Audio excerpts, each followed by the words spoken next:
असदुद्दीन ओवैसी अब तक दावा करते थे कि वो ना तो बीजेपी के करीब है और ना ही कांग्रेस के। बीजेपी के साथ तो जाएंगे नहीं, लेकिन कांग्रेस सांसद राहुल गांधी ने ऐसे दांव खेला कि ओवैसी के होश उड़ गए हैं।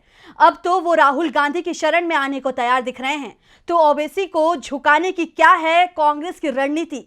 क्यों राहुल गांधी से डरे दिखाई दे रहे हैं ओवैसी? देखते हैं इस रिपोर्ट में। तेलंगाना की विधानसभा चुनाव परिणाम आने के बाद से ही एआईएमआईएम प्रमुख असदुद्दीन ओवैसी परेशान दिखाई दे रहे हैं। उनकी पार्टी को 7 सीटें मिली है। 2018 में भी पार्टी को इतनी ही सीट मिली थी, लेकिन चिंता पार्टी के खिसकते आधार ने बढ़ा दी है। दरअसल विधानसभा चुनावों में कांग्रेस ने ओवैसी और केसीआर को बीजेपी की बी टीम साबित कर दिया था। राज्य में मुस्लिम वोटरों ने भी इस बात पर अपनी मुहर लगा दी थी।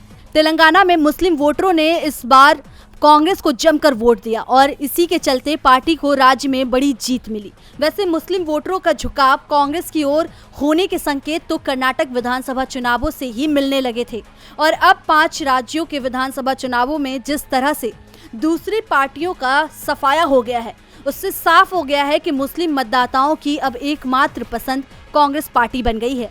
तो कांग्रेस को नुकसान पहुंचाने वाली क्षेत्रीय पार्टियों को जोरदार झटका लगा है। एमपी में सपा बसपा का खाता नहीं खुला तो छत्तीसगढ़ में जनता कांग्रेस छत्तीसगढ़ शून्य हो गई।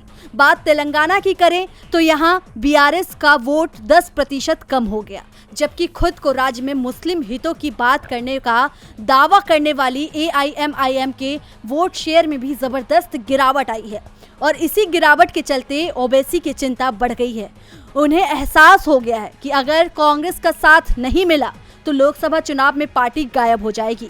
दरअसल तेलंगाना में 2018 के चुनाव में एआईएमआईएम को 2.7% वोट मिले थे, जो 2023 में 2.2% रह गए और अब ये भी संकेत मिल रहे हैं कि एआईएमआईएम के विधायकों का ओवैसी पर कांग्रेस के साथ समझौता करने का दबाव पड़ रहा है।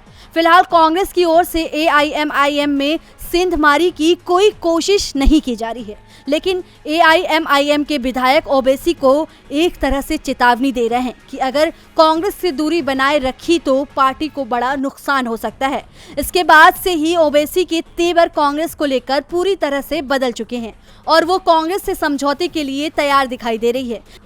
इस बीच कांग्रेस ने भी अपने तेवर थोड़े नर्म किए हैं और इसी के चलते एआईएमआईएम के विधायक और असदुद्दीन ओवैसी के भाई अकबरुद्दीन ओवैसी को तेलंगाना विधानसभा का प्रोटेम स्पीकर बनाया गया है। विधानसभा में प्रोटेम स्पीकर बेहद ताकतवर पद होता है और नए विधायकों को शपथ दिलाने के साथ ही विधानसभा अध्यक्ष के चुनाव में भी इसकी सबसे बड़ी भूमिका होती है। इसलिए कोई भी सरकार ऐसे किसी व्यक्ति को प्रोटेम स्पीकर नहीं बनाती जिससे उसे नुकसान हो सके।